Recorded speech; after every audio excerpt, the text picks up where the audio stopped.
Good morning, Galaxians, and welcome to another live edition of the Galaxy CDs Rocks and Flips Reseller Talk podcast. My name is Ryan, and I'm going to be your host here in the Bat Cave once again. Today, we're just going to do some listing and have some general reselling conversation. Once again, I couldn't really come up with a topic. I don't know that I realized when I started doing these how hard it was going to be to come up with something interesting to talk about every week. I guess I could do what a lot of channels do and just be super negative and find something to pick on one of the platforms about, but it's just not my style. So we're just going to do some listing. If you've got things you would like to discuss, there was some interesting stuff in the news last week. There have been a few interesting items pop up already this week that we could have covered, but I'm going to save them for the full episode. So before we get too stuck in here, let's just get into some comments and say some hellos this morning. Lord Jake Ryan is with us as usual. Thanks for coming out. Black Cat Flips, good morning. Yes, I'm home for this one. That's cool. Nice. Congratulations on not having to work today. Are you on vacation or just taking the day off? Fern Flips, good morning. Good morning, everyone. Operating on eBay. I love the Bat Cave sessions. Me too. It allows me to get a little bit of work done. I've been busy this morning. I've already got 10 listings up today. So if I'm not super productive this morning, it's not going to be too painful.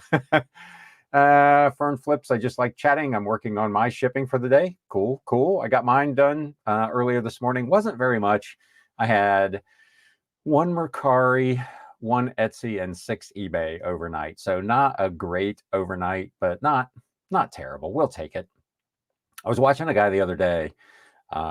Speaking of guys just complaining about eBay, but his thing was eBay is crashing and dragging down sellers with it and whatever.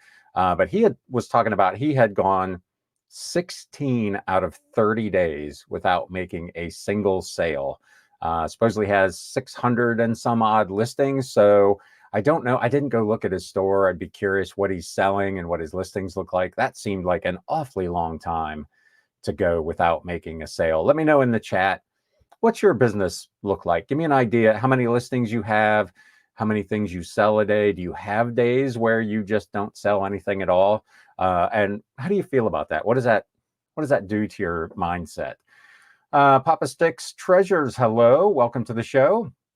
Jennifer Raybod, good morning. I'm in my Bat Cave listing too. Awesome.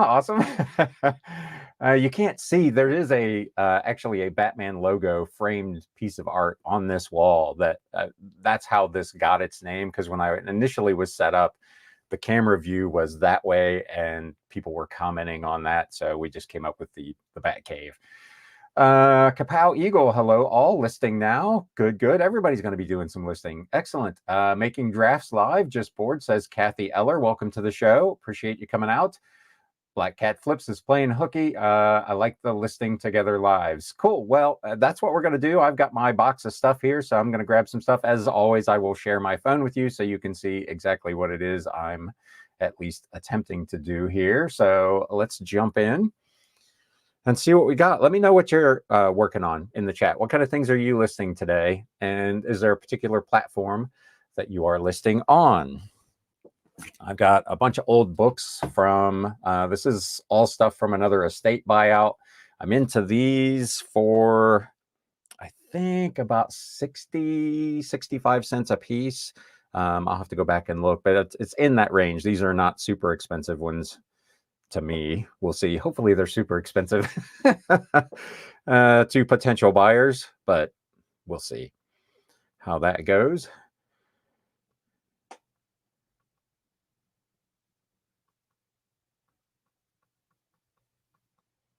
You have to be able to not only spell, but type. Neuro, is that right? I think it is.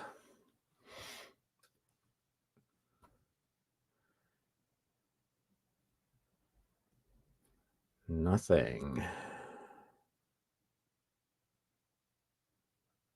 Did I spell that right? Introducing neuro psychology. Interesting. There we go. That looks a little better.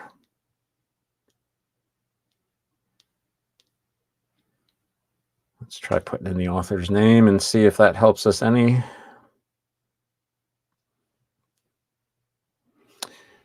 Yeah, there you go. It was listed for $84.99 and 75% off. Listed at $21.25. There's another one in the UK for $20. So I'm gonna let's do $19.99 and see how it goes here.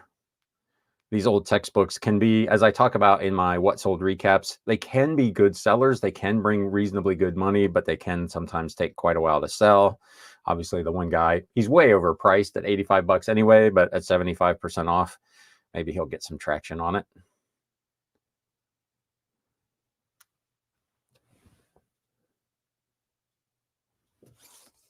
And again, I know some people talked about, not being able to do the listing on their phone. If you're new here, I do all my listing on my phone directly to eBay. And then I do use List Perfectly, and I will cross list all of these then to Mercari.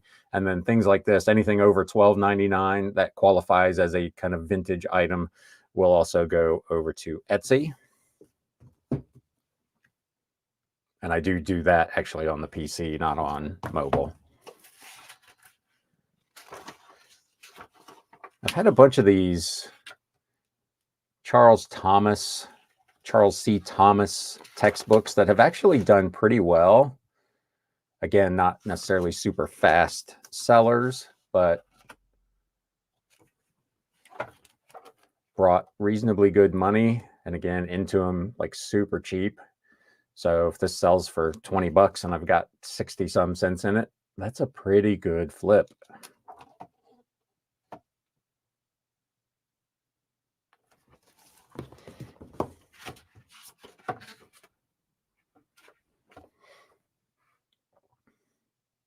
As soon as I get this one done, I will jump back into the chat because I can see it popping off over there.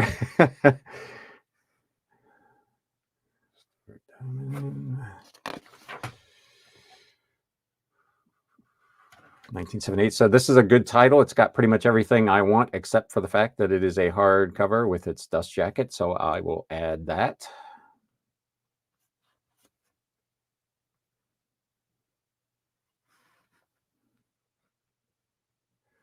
I'm going to call this good. It does have, I don't know, again, on this camera, you can see there's a little bit of edge tanning, a little bit of discoloration, which would keep it from being very good. Otherwise, physically, it's in really nice shape, but it does have a little bit of discoloration. So I'm just going to go with good.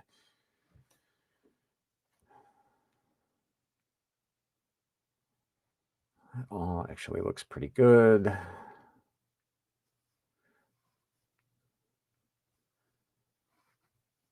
And again, you can see I add as many of the item specifics as I think makes sense. That was a topic that came up.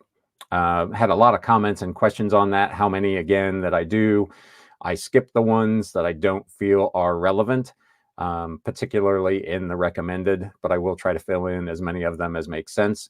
Here's an interesting one. For some reason, about 10 days ago, eBay automatically started filling in Illustrator with the word yes. I don't know what that's all about, but I always go in and clear that out because it doesn't belong there. I don't know why that's happening, but some sort of glitch.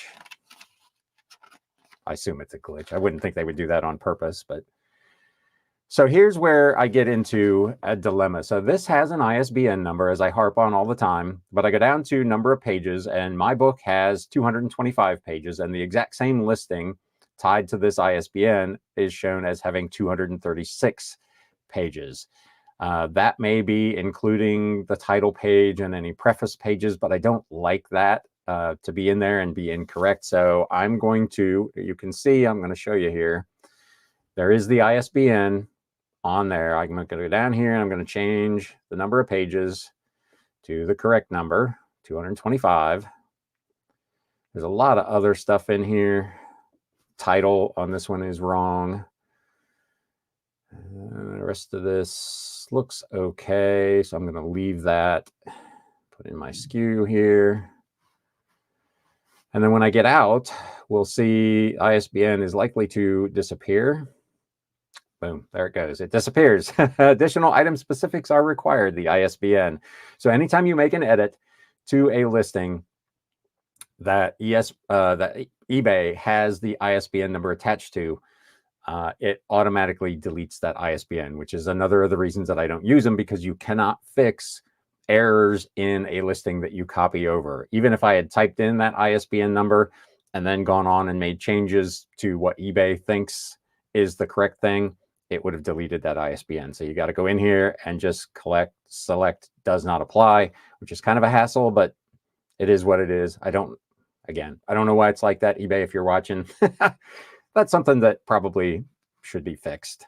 I guess I understand that you don't want just any old person editing and making changes to things that are in your ISBN catalog, but I should be able to at least edit my listing. And if that ISBN number is correct, leave that attached. Right now, you can't do that, and it's really kind of a problem.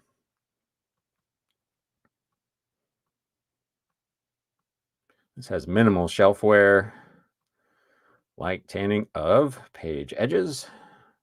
Oops. Going to ship it with media mail. I'm going to do, let's do $19.99, and we'll do $17 as the minimum acceptable offer. There's no way this book is that heavy, I don't think. No, it's 1 pound, 7 ounces. So I'll be cheaper on the shipping as well. So I should have a competitive advantage. I'm going to be in line on price. I'm going to be cheaper on shipping, and I've probably got more pictures and a better description than any of the other ones. So let's get that listed. And there we go. Let's get back over here into the chat if I can see where I left off. Scam likely on the phone. Nope. Bye-bye. Get in here. B-Dog, hello. Just got back on eBay this week. Already making money. Awesome. I know a lot of people complain about business not being that great on eBay, but a lot of folks are making good money over there, having steady sales. As I've talked about, I feel like if you do the right things and create listings in the right way, you can still have good success over there. So congratulations and welcome back to eBay. Kathy Eller, 4,800 listed, had 3 sales on Mercari and 2 on eBay. That's about normal. Long tail stuff. That's the same for me. I talk about all the time with books. It's a long play game. I've got a lot of stuff that I've had for a couple years, but almost every day I sell something that's older, so I don't mind having that inventory sit around. So yeah, no, and that seems about right. That seems like a fairly common percentage of sell through. Brandy, my reseller treasure, welcome. Good morning. Kapow Eagle, 720 on eBay, 53 on Etsy, a few days, occasionally with no sales, but seldom over 4 days. And that sounds, so to me, that sounds about right with that number of listings. And it depends, of course, on your product category and how you do your sourcing. If you're really sourcing like high sell-through rate, high sales velocity items, you probably won't go those long periods of time without making a sale. But if you're a media seller, a long tail item type seller, and you don't have a lot of listings, you can find yourself in a situation where you might go quite some time without making a sale. And my advice is to list as much stuff as you can in that case, if that's the type of things that you're selling. B-Dog, we are listing Dungeon and Dragon Warhammer figures. Nice, nice. Those can be fantastic. There was a meme that popped up on Instagram the other day that somebody talking about they worked at a Goodwill, and a woman came in with a big bag of those kind of figures. Supposedly her son had made these custom figures and he had passed away, and she just wanted to get rid of them. And the guy at the Goodwill was like, I can't take these. These are worth a lot of money. And would you allow me to try to sell them for you? And ultimately he sold a bunch of these, made like $12,000, which he gave to the woman. Really cool story. I assume it's true. You never know what you read on the internet, if it is or not, but it was at least a really good story. Operating on eBay, I got 4 tote boxes full of piano, organ, and choir music and musicals that a widower in our church gave me. Got it down to 1 tote box left unlisted. I've got a bunch of that stuff that I've listed, some of it individually, some of it in lots. If I can get them super cheap, I'll go ahead and grab them just as filler. You know, when I get kind of in the wintertime, I've got lots of like old magazines and stuff. When the when my real pile of stuff starts to get low and the sourcing isn't as good in the wintertime, there's not as many estate sales and there's virtually no garage sales, I've got those kind of sitting around that I can rely on to keep some activity, do 5 or 10 of those a day just to trigger the algorithm with listings. So I do like those. They're not always huge money, but they're fairly quick to list because most of them are fairly small in terms of the number of pages. So you're only taking a handful of pictures and then you're on to the next. Brandy, my reseller treasure, I'm working on shipping now and then on to taking photos. Did a lot of doll hair this week. Yeah, good times.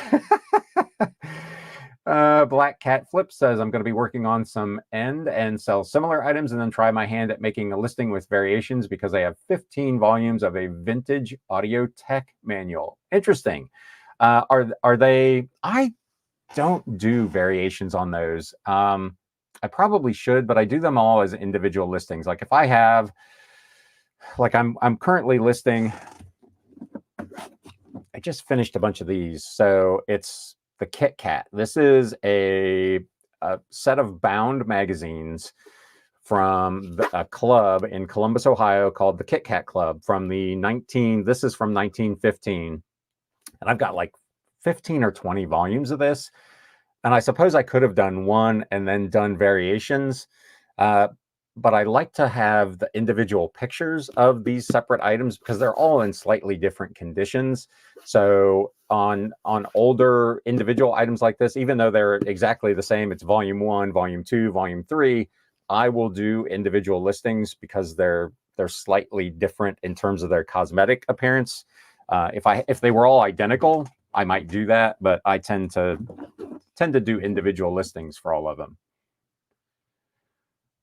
And Big Dog, have used phone only to sell on eBay for 6 years. Yeah, me too. With my setup here, it's just too convenient for me to do everything I can start, do my research, take my photos, do my listing, put my inventory location in, weigh it, get all that in there, done, boom, in the box to go to the warehouse, and I'm good to go. So I'm not having to go back and retouch an item or retouch a listing a second or third time. So for me, it's just super convenient. I totally understand why people don't like it because, as you'll see, as we continue on here, I'm fat finger a lot of stuff. There's a lot of typos.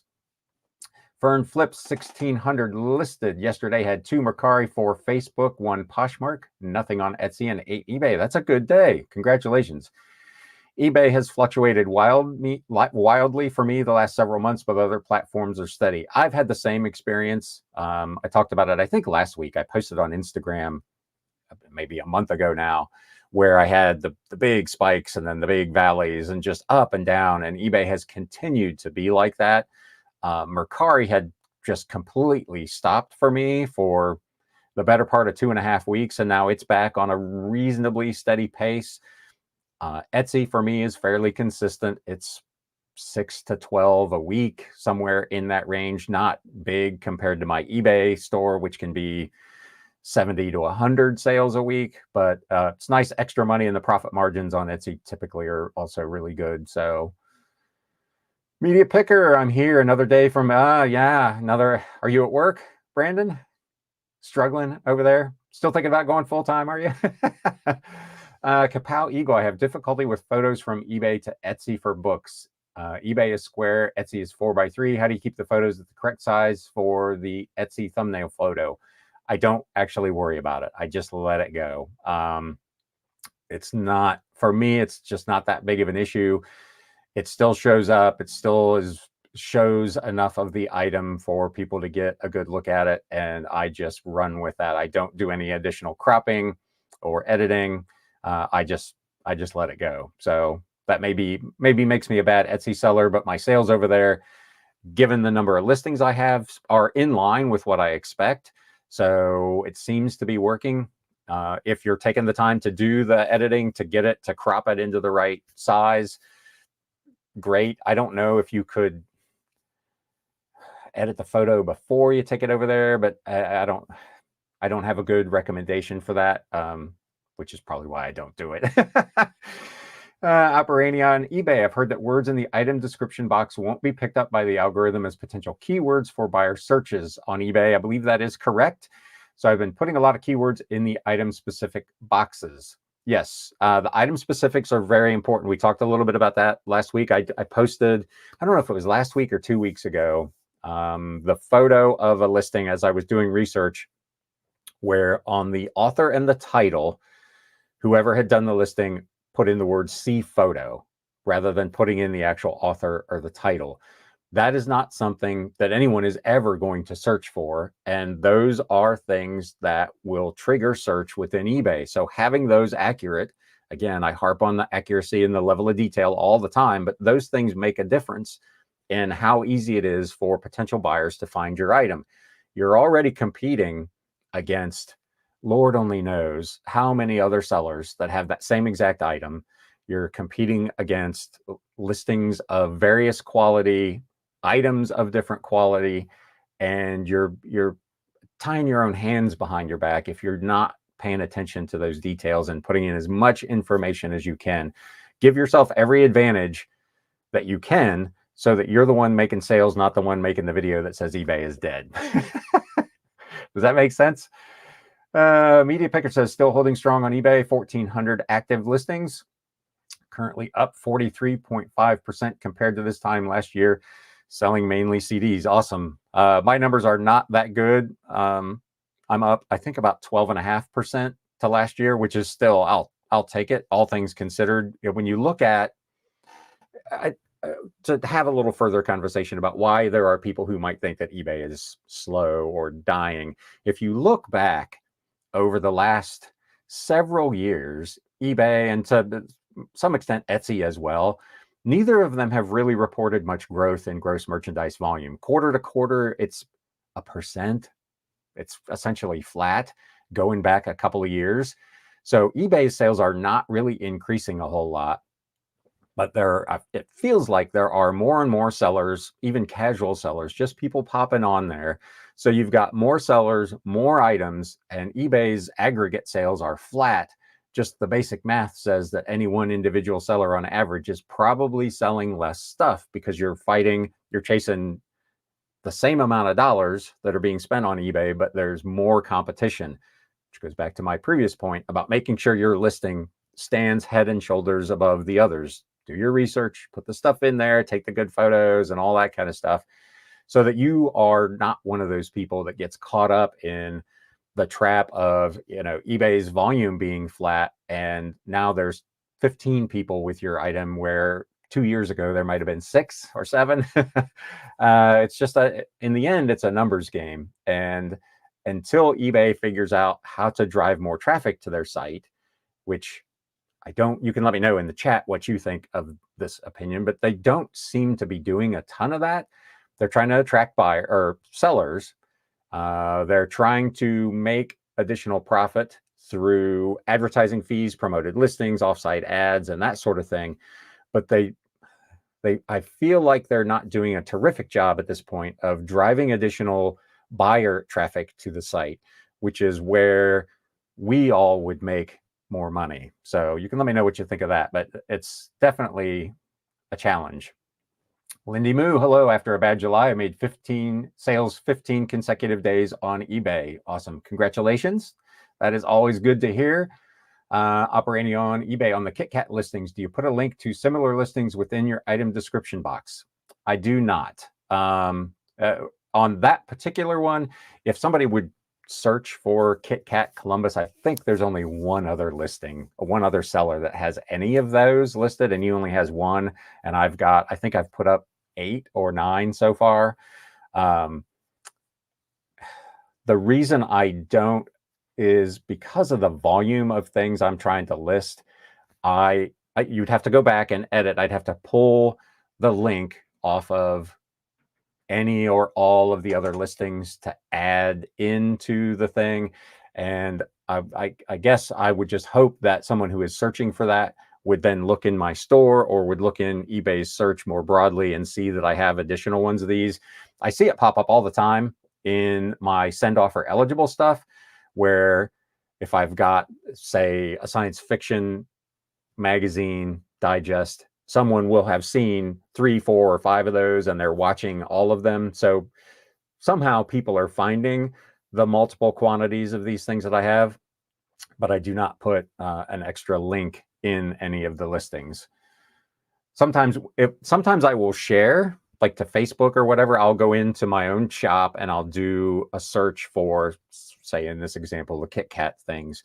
And that search result will give me whatever I've got up, 8 or 9 of them. And then I will use the eBay partner program, the affiliate link, to create a link for that search result page. And I will share that sometimes to Facebook or to Instagram or whatever, to try to drive traffic to something that might be interesting to people. So that's something that I would do, but I don't do anything special in the descriptions.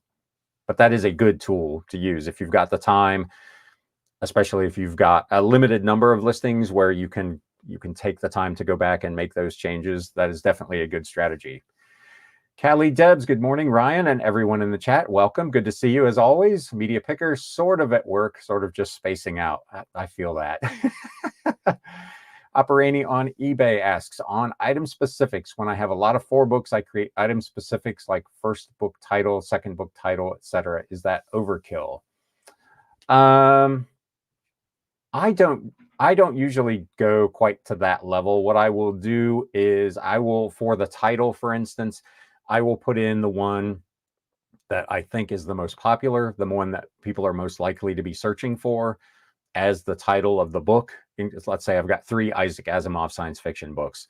I'll just use the title of what I think is the most popular of those 3, so because that's the one that's going to trigger the most results in the search. That may be a good strategy to add those into item specifics. Let me know what kind of results you have when you get that. I'm not doing that. One of the reasons is it's really difficult to add different kinds of like custom item specifics on the mobile. I'd have to go back to the PC to edit that listing to do that, and that's something that I rarely do. But that is a good strategy if you have the ability to do that. Add those additional titles, because they would, in theory, pop up then in the search. Generally, I will try to get at least part, if not all, of the title in my item title, so that it will get caught in the search as well. And again, using the keywords is important. If you can leave out the thes and the a's and all the rest at the beginning, that helps get you into that 80 character thing. That looks like the last of the current comments, so I'm going to switch back here and try to do another listing.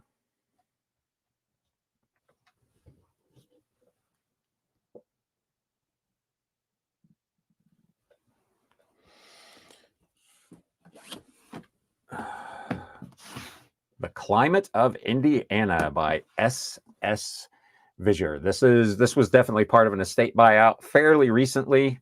They had called me at the end of a sale and we're like, we've got whatever. It ended up being, I think, almost 500 books that I paid like $225 for. So really good deal. I had cherry picked. I talk about kind of my process. I had taken out of that sale about 75 books at the actual sale, and at the end there was just a ton of stuff left over, some of which I just hadn't had an opportunity to look through. This is one of those, so let's see if it's worth anything.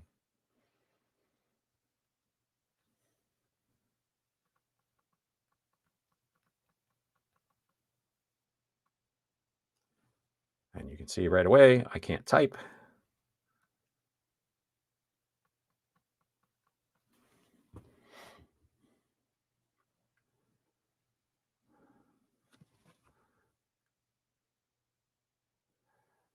So here's a couple. This one is at an auction.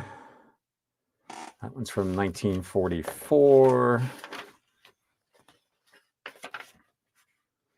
So is mine. A little different cover. He's got a buy it now of $9.75 on his. Doesn't look like it's in quite as good a shape as mine, but. And here's another one. This looks to be the exact same copy I've got, and he is asking $100. Pretty wide disparity there. 9 or 99. Let's see if there's any solds. One Book of Climates of Indiana for 12 again on an auction. Does appear to be the same book, so I'm not going to get too crazy with this one. Let's look at Abe Books just for fun.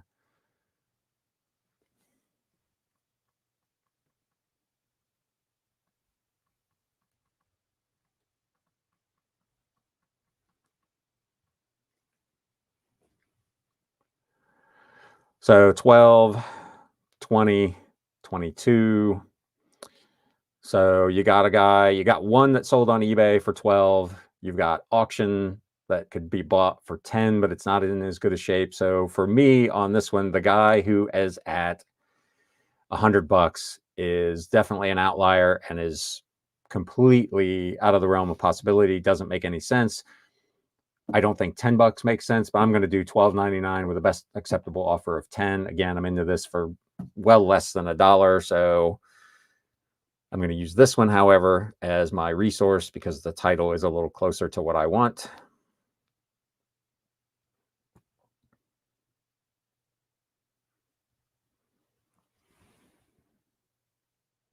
I wish it was worth $100. That would be a lot more fun than 13, but it is what it is. That's why I have 11,000 listings. If you have that many and you're selling whatever 80 or 100 items a week, you don't mind if some of them are $10 or $12.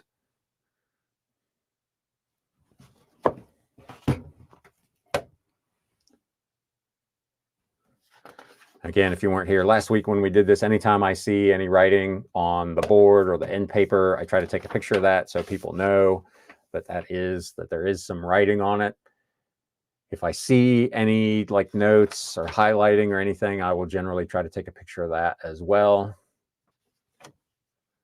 If there are illustrations, which this book apparently has a ton of, I want to make sure I capture some of those.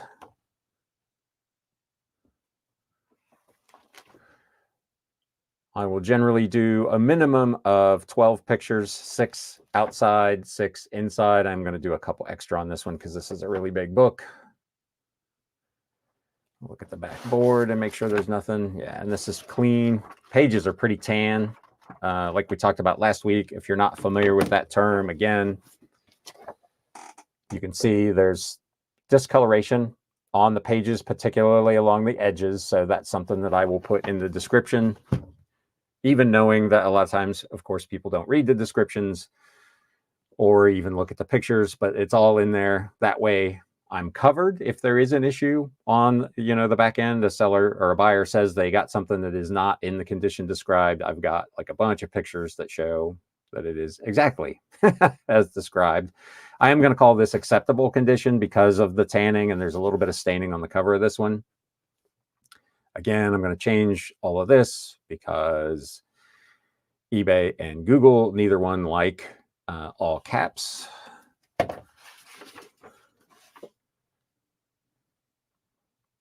This is a illustrated hardcover, Indiana University.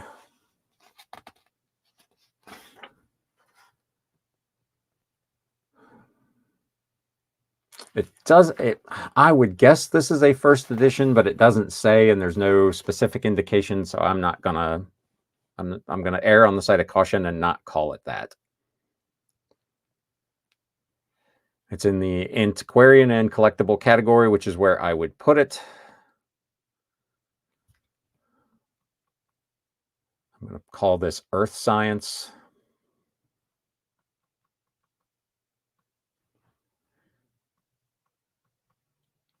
They have Indiana University Press in here. This book says clearly it's just Indiana University. It does not say Indiana University. And on the actual copyright page, it says Indiana University Publications. I'm just going to leave it as Indiana University. We do have on the title page, it has the author's full name, where on the cover it just had his initials. I use the initials in the title. Here in the item specifics, I'll put in his whole name, so that way it theoretically would show up both ways in search if somebody's looking for this particular author and uses his full name.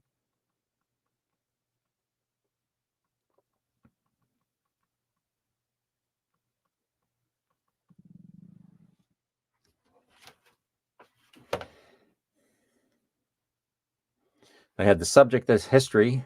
I suppose you could get away with that, but this is actually more climate, which I don't think is an option. So I'm going to go with science and medicine. It is illustrated. It is in English. It is an original.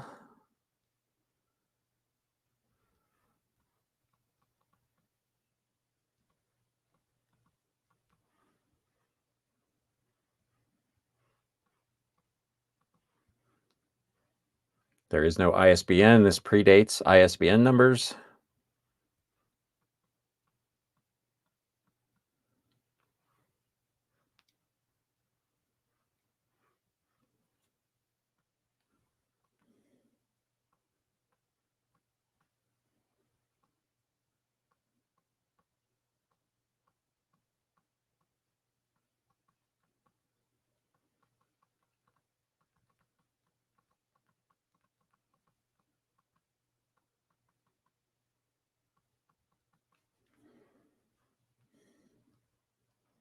And again, we're going to do $12.99.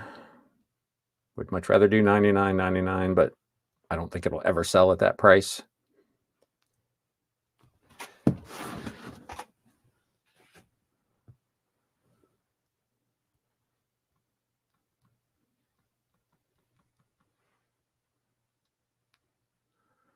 And there we go, 2 down.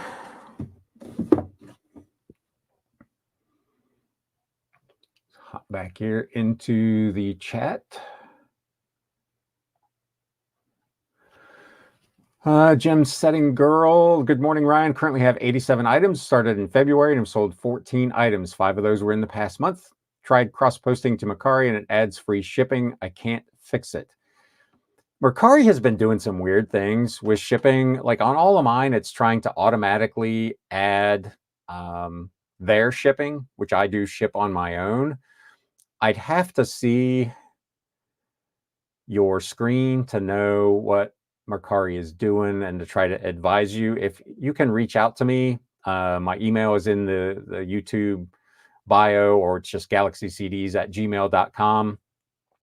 If you'd like, at some point, I'd be happy to hop on a StreamYard chat, have you share your screen and walk me through what you're doing and what you're seeing to see if we can help fix that for you.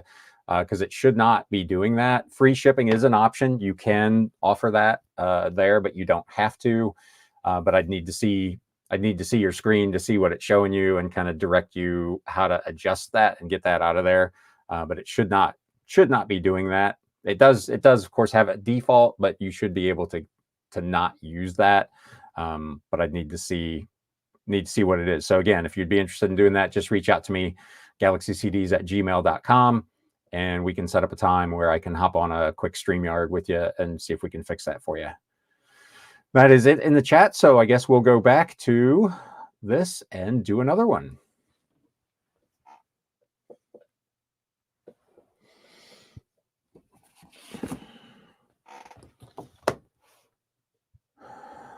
Style book, editorial manual of the AMA, which I assume is the American Medical Association. Yep. I don't have high expectations for this one, but let's take a look.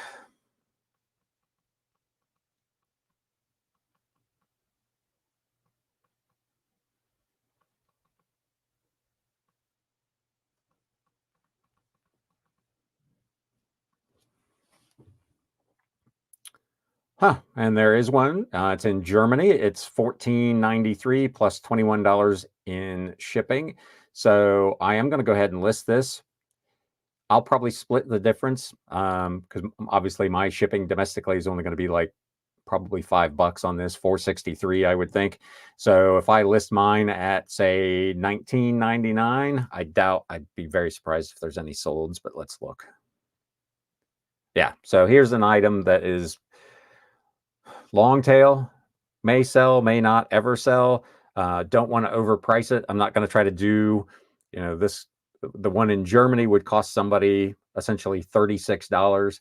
I'm going to do $19.99 plus the shipping. So mine will be about $24, $25. So if anybody is looking for this, I'll be the cheapest one currently on eBay. So we'll go ahead and do that.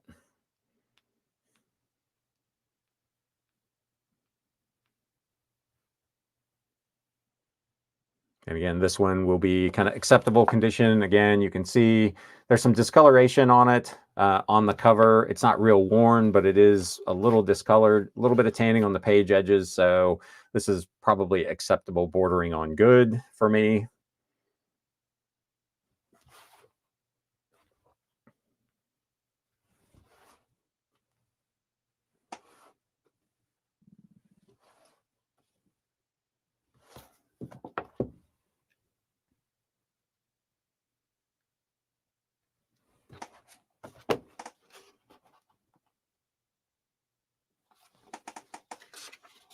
Oops. Spine is still nice and strong.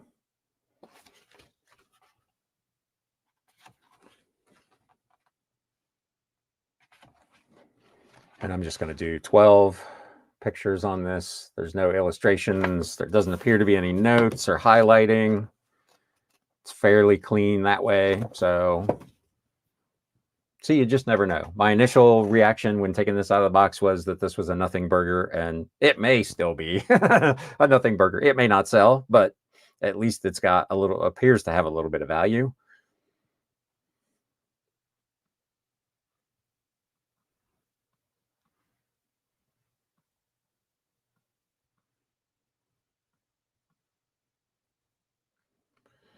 I'm going to capitalize that.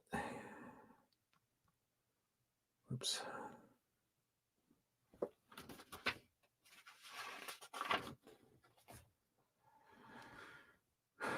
So they have an author listed, but I do not see an author anywhere. Oh, there it is. Okay. I see a lot of sellers that in like here in the title or in item specifics do the very old school last name first in the listings. I don't do that. I don't think anybody searches that way. And I'm trying to be as close to what I assume the way someone is going to search as possible. So last name first is not something I think people regularly do. So I always change that.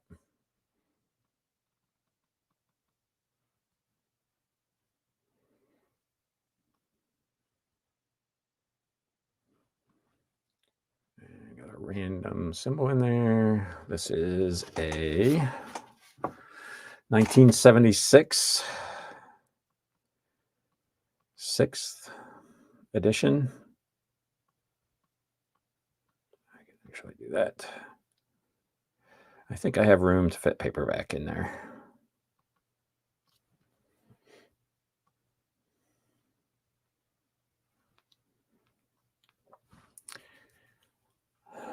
They have it listed as a textbook. It may or may not be. I'm going to leave it there. I'm going to call it acceptable. All that.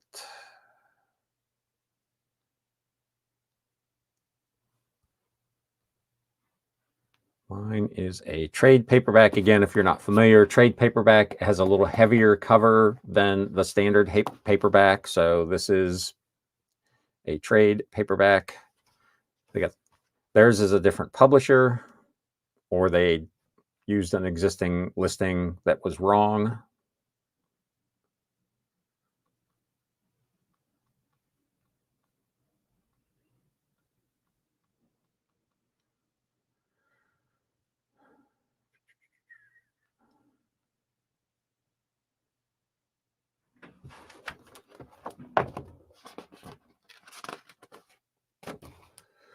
They have an ISBN on it, but because I just made changes, I know that's not going to work. So I'm just going to clear it out right now. This one, because it's in Germany, also has a bunch of German language item specifics that I want to clear out.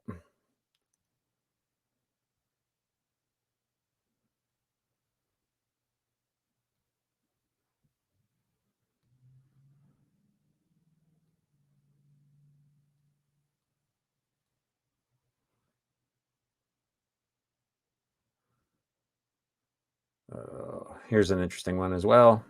You can see when you clear it down at the bottom, it has ISBN. And when you click that, it fills back in all the stuff I just deleted. Isn't that awesome? eBay, if you're watching, that's a problem. It's something that needs to be fixed.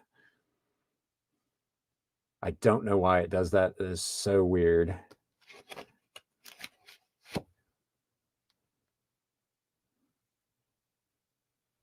And I've been doing this for 5 years and I still make that mistake. I don't go clear to the bottom and take that out first.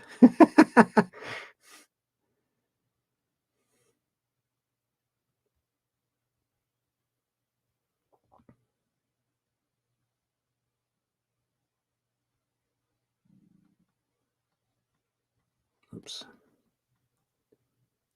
All right, it's B.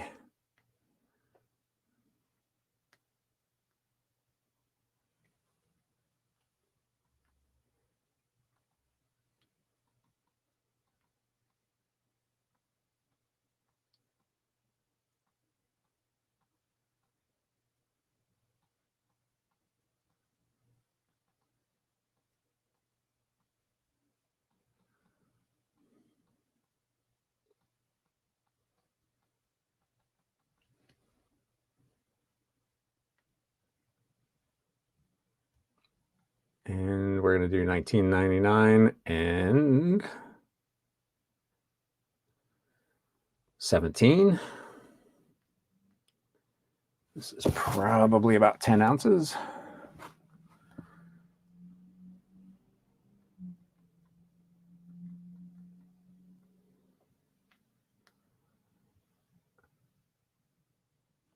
And there's another one done. I'm on track for last week. We did 3 last week. That's where I'm at.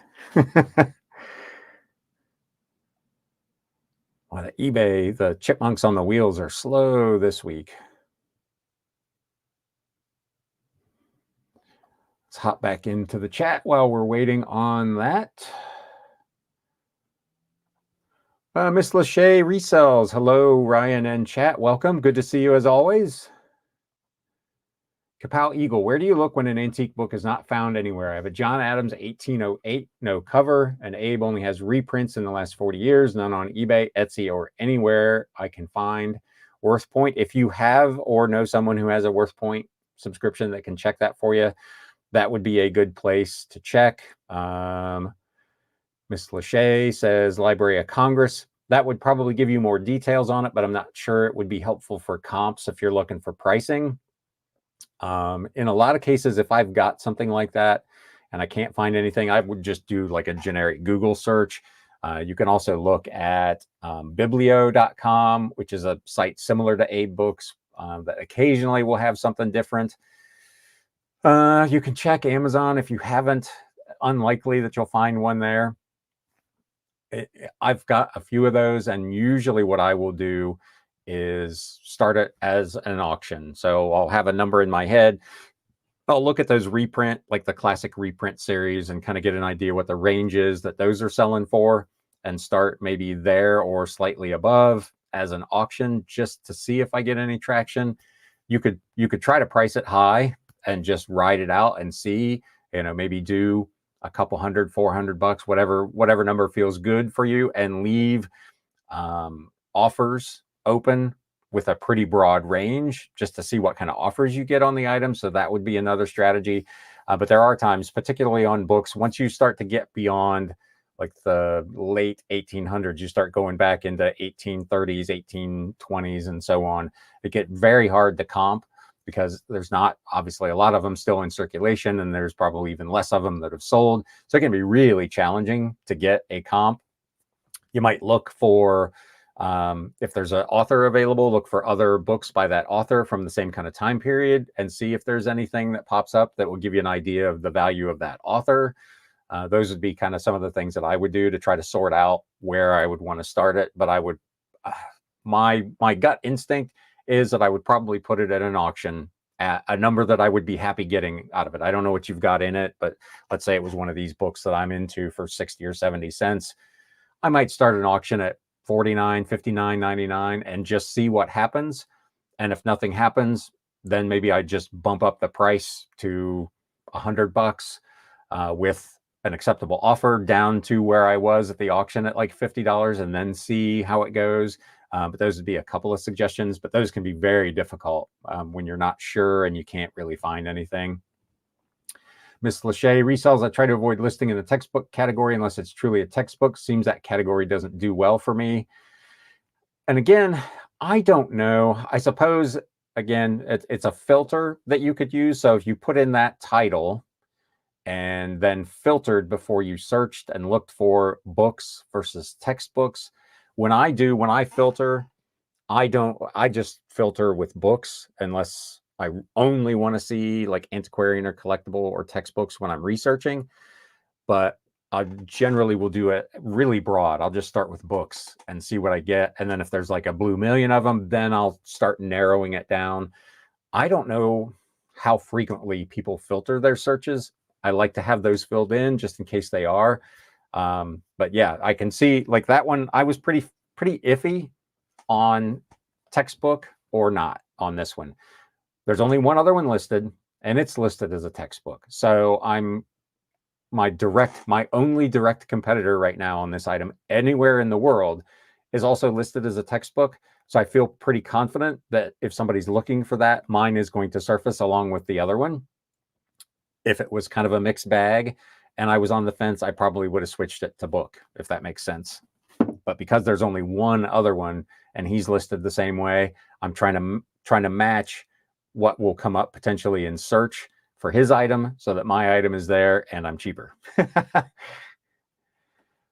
Kapow Eagle, thanks, Ms. Lachey. Hadn't thought of that, but I would not assume they have a value. Right. I don't think they will, but it can give you maybe some more information to help you in your search. Operating on eBay, how many days do you choose when doing an auction? I always just do 7 days. I think you can still do less, but I don't. I just do the 7 and leave it at that. I want to allow it enough time to potentially be found. I think you can do, at least you used to be able to. It's been so long since I looked. I think you can do 3 and 5 day, but I just leave it at 7. Ms. Lachey, maybe at best you'll have information to help determine rarity, which may play into value. See, we're all on the same page here. All thinking the same thing. Kapow Eagle, good info. Thank you. Fern Flips, do you try to start an auction on a certain day of the week? I do not. Again, that's something that I know a lot of people do. If I have an item that I decide to put at auction and it's a Saturday when I'm doing the listing, I'll generally set that item aside for Monday and just start the auction on Monday. I guess I could just go ahead and schedule it that way, but it's easier for me to just set it aside and then do it on Monday with my other listings because I'm going to be listing anyway. But I don't set start dates for any of my listings. Everything starts immediately. I feel like they say some days are better than others for auctions closing.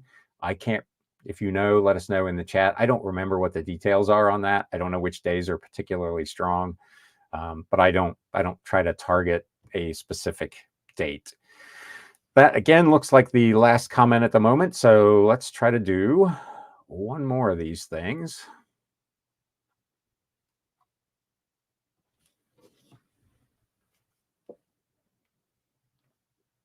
Oh, that's why I got an error. Let's see what the error is. Probably the title is too long. Author's value. All right. Yeah. Which book am I even on here? That's how far out of whack I am. Style book.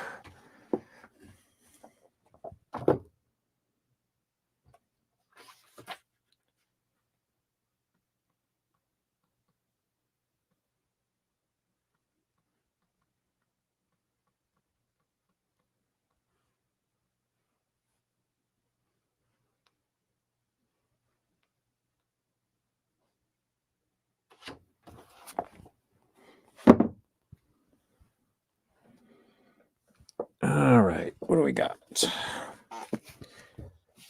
General Cartography. So a book on map making. Let's see what we get here.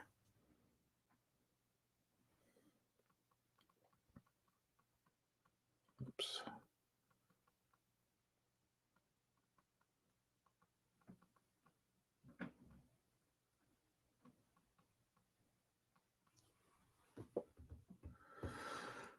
So current listings 20, 29, 30, 30, 39, 39, 55. You got some guys that really think theirs are good. Some of these more expensive ones are in way better shape, just looking at the initial picture, than mine is. This one at $39 looks pretty similar. This one at $30 is pretty close. We'll look at some solds just to see if there's any activity. So no exact matches. So again, I've got a broad range from $20 to about $80 on this thing, but there's no solds. So trying to go high for me just doesn't make any sense. There's a bunch of these out there. I would theoretically be waiting forever to try to sell this thing. So I'm going to price mine to sell. It's still going to be, the lowest one is $20 plus $9 shipping. There's no way this thing's going to cost $9 to ship. It's 2.5 pounds. So even with some packing, this is going to be like $6.13. So excuse me. So if I price mine $19.99 plus shipping, I'm going to be the cheapest one out there, including shipping. So that's what we're going to run with on this bad boy. I'm going to do that.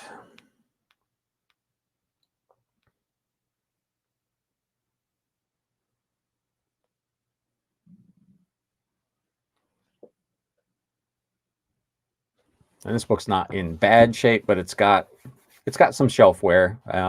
Probably been stored in a box or something as well. It's got some scrapes on the cover. It's a little out of square. It's a little bit warped. So it's been stored improperly at some point as well. I will probably leave a more aggressive, acceptable offer on this because it's a little ragged. Again, it's got writing on both the board and on the end paper.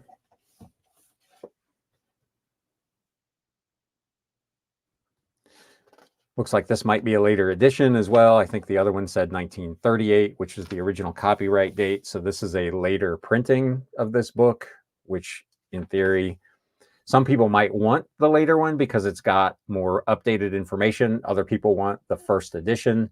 So that's kind of hit or miss on a book like this. I'm still going to price it at $19. Pages are actually pretty good. Very, very lightly tanned. This will still be, I'll call it acceptable condition because of the cover wear, but overall, it's in pretty good shape.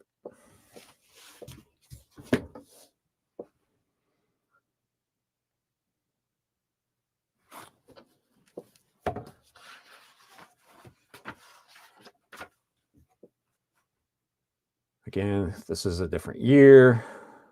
And I don't use, if you were here last week, I talked about, I don't use any like special characters unless they're actually on the book. I don't use brackets. I don't use the little squiggly lines. I don't do any of that. I just type it in.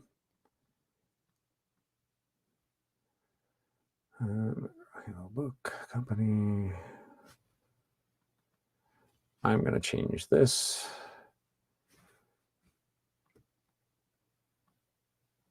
to Illustrated HC. That way I can tell them in the title that it is illustrated as well, even though that'll be in the item specifics.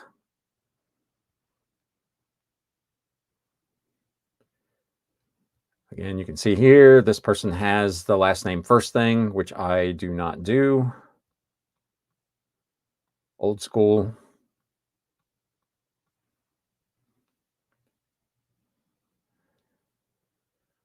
I don't think they're... You could probably put this in the textbook category. I think this is probably a textbook, but I'm going to just call it reference. It is illustrated. It is an original from 1948.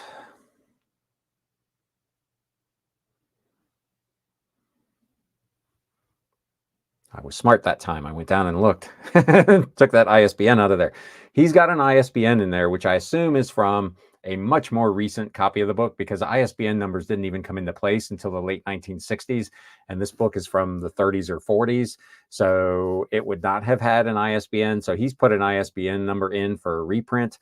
I don't think that's a great idea. I've already got the printing date, so I'm not going to duplicate that.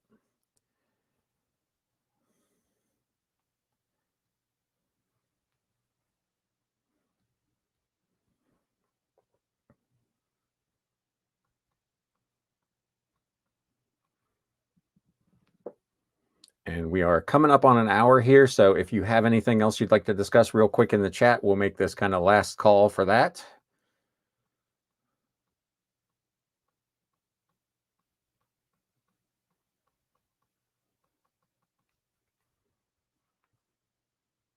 I'm going to do $19.99, which, like I said, will put me as the cheapest one to start with.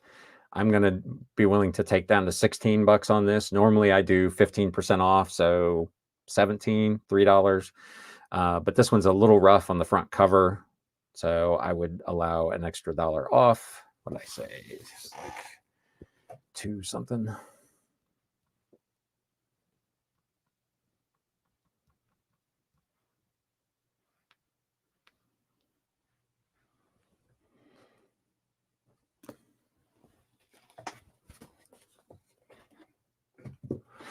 And that one is done. So let's get back here. We'll go through the chat one last time. Oops.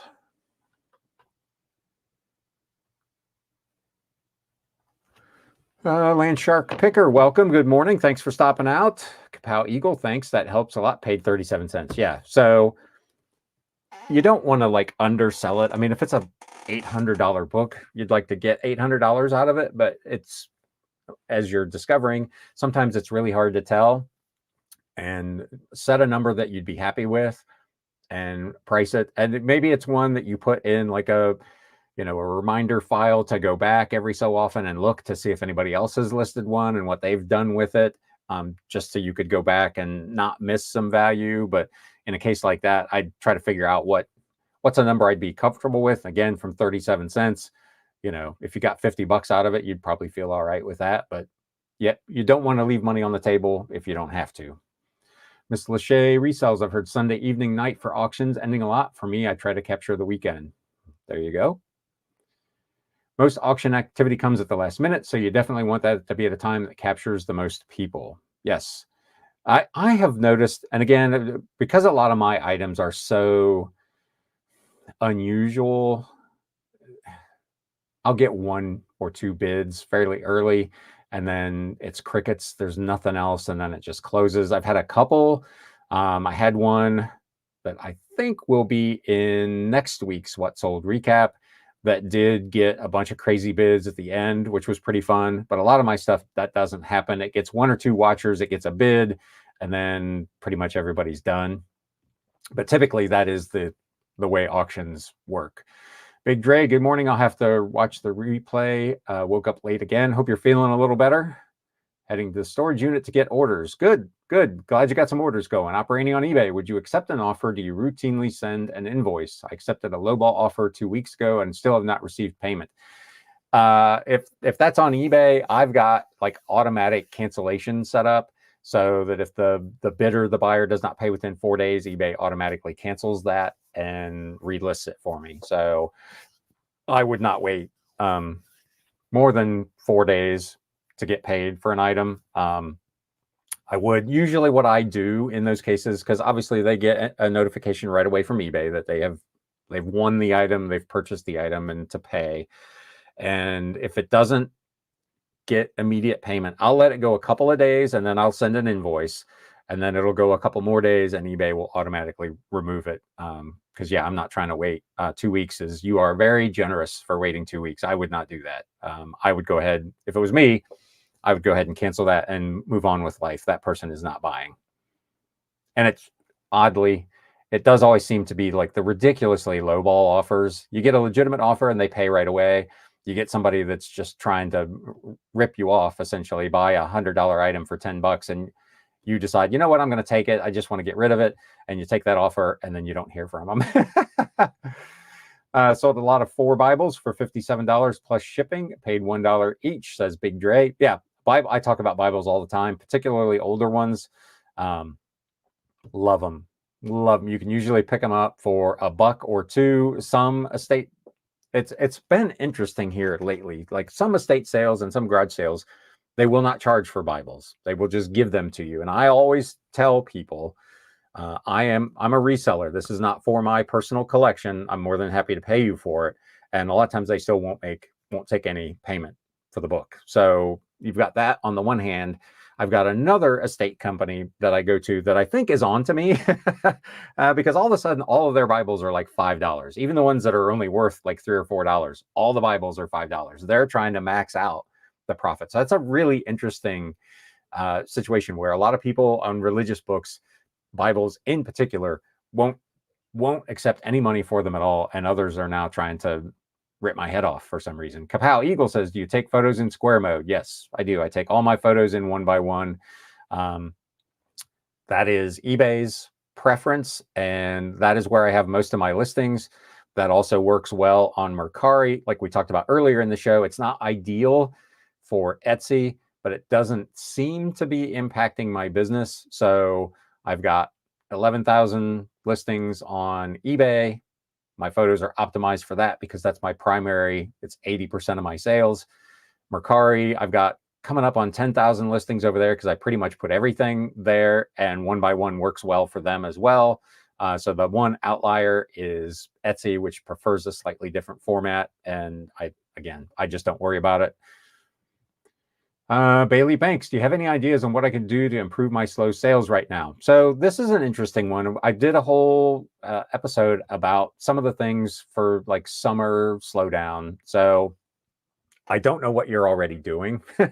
So some of this may be repetitive, but as we've talked about kind of throughout this show, if you've been here since the beginning, make sure your listings are optimized. Particularly if you're on eBay, good titles, good descriptions, lots of photos, fill in the item specifics as tedious as they are to make sure that your listing has the best chance of eBay recognizing it and putting it near the top of search results. So that would be kind of the first, kind of the base level thing to do there. Secondly, if you're not running any sales, go into Markdown Manager and maybe create a sale, particularly for older inventory. I have a video from earlier in the summer where I showed how to do like a markdown sale. I do a clearance sale every month. Everything that's in my inventory that's been here for a year or more is on sale, anywhere from 15 to sometimes as much as 60% off. So that will help put some more eyeballs on your listings as well. I talk about promoted listings all the time, and I know I'm one of them. I don't like paying extra to get eBay to do the thing they're supposed to already be doing, which is showing a high quality listing to a potential buyer. But I do promoted listings. I use the general one, which is a pay per purchase. So if somebody clicks on the item, you're not paying. You only pay the fee when they actually make a purchase. I see sellers that are doing as little as 2% for their promoted listings. Right now, I'm running 7%. I've seen others that are running in the low teens. So you've got to kind of figure out whether it makes sense for you or not to do, and how much margin you're able or willing to sacrifice in order to get that. My average fee paid to eBay right now on all my sales is up to 20.9%, including promoted listing general fees, which is a huge chunk. But my gross margins are, for this month, they're 98.7%.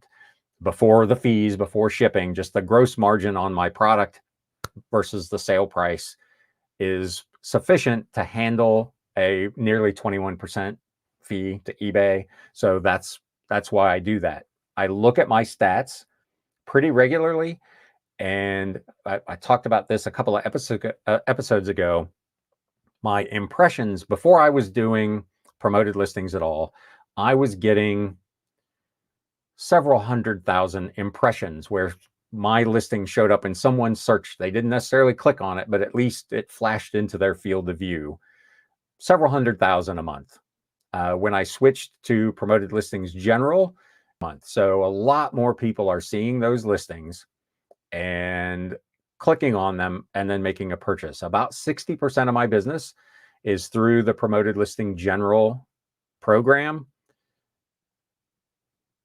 Half of that maybe I would have got anyway. So even if you figure an extra 30% of my business every month is because of promoted listings, that to me is worth the extra percentage that I'm paying on those sales.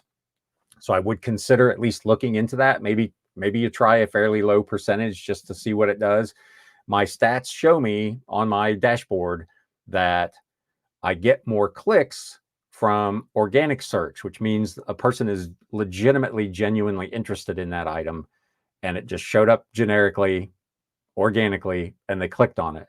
But my sales are much more skewed toward the person who came to that listing from a promoted listing view. It's almost double. So it does work. Again, to be fair, don't like it. I wish I didn't have to pay, but in order to generate that business, that's unfortunately what we have been kind of forced to do. It's a moneymaker for eBay, obviously, but it is a program that works. It puts your listing in front of a lot more people. So that would kind of be three things: optimize your listings, make sure your titles are good, searchable, lots of keywords that make sense. Don't just keyword stuff it, but think about, if you were searching for the item that you're trying to list, what would you put in to go find it? And then start with that as your listing, and then do all those other things. Consider some sales, consider some promotions. Those are three things that I've been doing since probably last summer. And I did not really experience a summer slowdown per se. I had a bit of a dip maybe in June, but it wasn't terrible. July was my best July ever, and actually ended up being my second best month ever, even including Q4s. So it was really, really good. August is fairly flat, but it's been steady and decent. I haven't had like sales falling off a cliff. So again, if you're an eBay seller primarily, those are things that you can do. I don't sell like on Poshmark, so I don't know if that's where you're selling. I can't give you much advice there.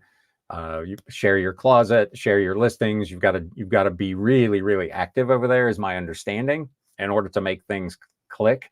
But yeah, that would be some tips. If anybody else has anything and you're in the chat, feel free to chime in as well. Big Dre, thank you. Yes, still not able to lift anything without pain. So as soon as I can, I will return to work. Always use dynamic promoted listings, so I'm usually at the top of the list for every item, but I recommend trying during summer slowdown to see if it helps. Absolutely. Yeah, I'm using the dynamic as well. My cap is at 7%, and most of my sales are at the max, at 7%. I very rarely see anything that's less. Interestingly, I talked about, I bumped it to 8% for a little while, and I look at those stats in my seller dashboard in the advertising section, and I wasn't really seeing more impressions or more sales because I was at 8%. So I took it back down to 7%, and it's been consistent. Those numbers, when I look at that chart, that top line is essentially flat. So Miss Lachey resells. Thank you, Ryan. Absolutely. My pleasure. Bailey Banks, thank you. You're welcome. And hopefully that helps. And come back and visit us again and let us know if you tried any of that and which of those things worked, what you did. I'm always curious what other people do and what other results, because I'm just one guy. And my category is 85% of what I sell is books. So it's also a little bit of a different animal than someone who's selling handbags or clothing or sneakers or whatever. So some tools work better for other product categories than they do for others. So again, not knowing what you sell, those are fairly 60,000 foot overview suggestions, but let us know. Come back and see us and let us know how it went. Big Dre says, I still have backstock to list while on disability, but I'm going to run out in about 2 weeks. So I'll have to start sourcing regularly once I'm back to work to build up my backstock again. Yeah, and we talk about that a lot, that I don't mind having a garage full of stuff available for me to list on, because some weeks you'll go sourcing and not find anything worth buying. I don't buy stuff just to buy stuff. Sometimes I end up with stuff like that in a bulk buy. You buy, 800 books at a time. There's going to be some stinkers in there. But I try not to buy individual items just for the sake of having bought something, if that makes sense. But I do absolutely like having that, what some people would consider a death pile, but I consider it money in the bank. It's just inventory that I haven't got to listing yet. Black Cat Flips says, thank you. Thank you. Thank you, as always, to everyone who came out and spent a little bit of time here today. I should have said this 45 minutes ago, but if you're getting something out of this, please do me a favor and hit that thumbs up button so that YouTube knows this is a good, productive use of all of our time. But I do appreciate you coming out and spending a little bit of time on a Wednesday morning. Thank you, Miss Lachey, helping me out there. Everybody be sure to hit the thumbs up. I appreciate it. With that, we're going to close this thing out for the day. Hopefully everybody's having a decent week, decent summer. I know summer slowdown can be very, very frustrating for folks, but hopefully we get through it. Q4 is just around the corner. Operating on eBay says these live sessions are so helpful. Thank you. I hope they are. I hope people get at least an example. I try not to come across like I'm some kind of expert. I feel like I know a few things, but I like to share what just one person is doing. By all means, watch other channels, see what other people are doing that works for them, particularly if they're in other categories, to get some ideas. As I always say, be careful where you get your advice. Not all channels have your best interests at heart. And there's a lot of channels that just want to put a negative spin on what's going on the platforms. To go back to where we started this episode, that's not, unless they're also offering you solutions like what we kind of just went through there, it's not helpful, and it can lead to a negative mindset where you just start to get more frustrated. So you spend more time watching videos where other people are frustrated and complaining, and it just becomes kind of a self-fulfilling prophecy and a downward spiral into negativity. And ain't nobody got time for that. We got stuff to sell. Bailey Banks, on slower days, I do new listings to encourage myself. Hopefully it gets better soon. And that would be another thing. Stay active, send out offers, do listings, even if it's just a couple every day. That is something that helps trigger, at least on eBay, the algorithm. eBay loves to see activity. So send offers, respond to messages, those little kind of customer service things that I think a lot of times we overlook, I think are important, particularly again on eBay. I don't notice it so much maybe on Mercari. It's hard to say because there's so few sales for me on Mercari. But on eBay, it definitely rewards you staying active. So even if you do, I don't know what your schedule is, but if you bank 6, 8, 10 listings over the weekend when you've got time, save them as drafts so that you can go in Monday, Tuesday, Wednesday, and have those drafts publish so that it looks like you've got new listings each and every day. That would be helpful as well. So yeah, definitely do that. And don't get discouraged. I talk about it all the time. This takes a long time, and it is a lot of work. I went full-time about 5 years ago. My first 6 months, I was listing a lot more stuff than I was selling, which is how you end up with 11,000 listings. But now I'm to the point where, unless I have, like last week where I was super aggressive on listings and I did 180, most weeks I'm selling as many things or close to as many things as I list. So I've reached that kind of equilibrium where if I list 80 to 100, I'm selling 80 to 100. But it took me 5 years to get there. Be patient, learn what the right things to do are, and then just work your process, stick with it. Hang around people who are encouraging and who will help you, who have, like the folks in this chat, who have words of encouragement and good advice on how to grow your business, and don't get caught in the trap of just going down the rabbit hole of thinking everything is bad on eBay, because there are a lot of us doing quite well.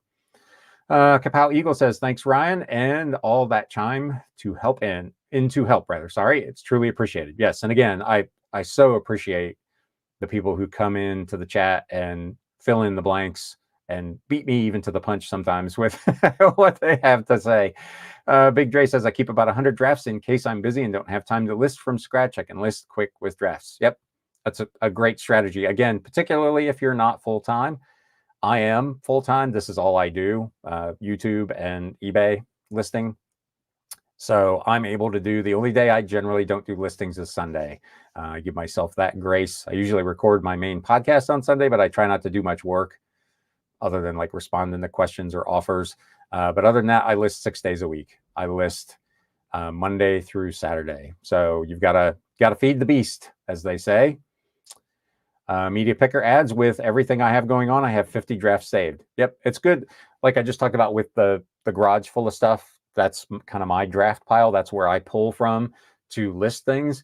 But when you've got other stuff going on and you're super busy, when you get that window of time where you can take an hour or two and build up a bank of drafts, it is time and effort very well spent.